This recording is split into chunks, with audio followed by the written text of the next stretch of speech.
Here's a question. Since the beginning of the new millennium, over the past 5 presidential elections, what percentage of black voters on average voted Democrat?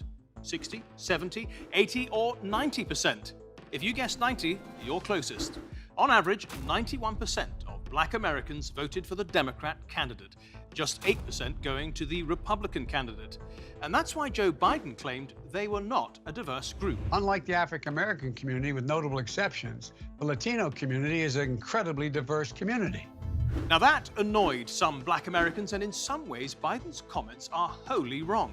Man, Joe, you just crazy as hell. I mean, Joe has been saying stuff like this for years. This is not surprising.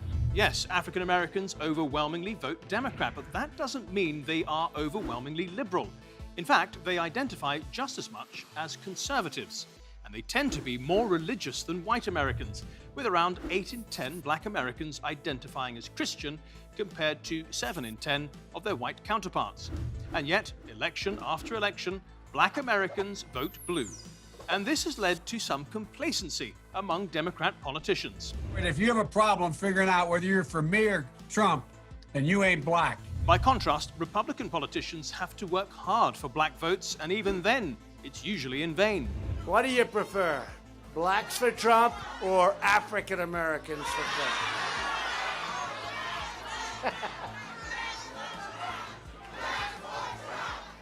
I think so. Trump spent quite a lot of his time courting the black vote, being photographed with celebrities, holding gatherings for conservative supporters, and actually reforming the criminal justice system. And this is testimony to how important the black vote has become.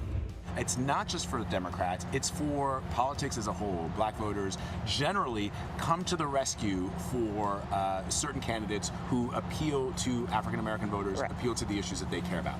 There are now a record 30 million black people eligible to vote, which makes them the 3rd biggest voting group by race after whites and Hispanics. And crucially, more than 1/3 of them live in swing states, the ones that so often make the difference in presidential elections.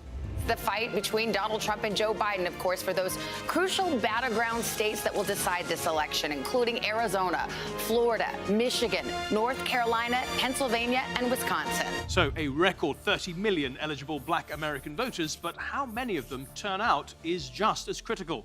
And that depends on who's on the ballot. Just look at Gore, look at Kerry, not great, but when Obama comes along versus McCain and Romney, it shoots up. And then back down again for Hillary versus Trump. We all know what happened next. I love this country.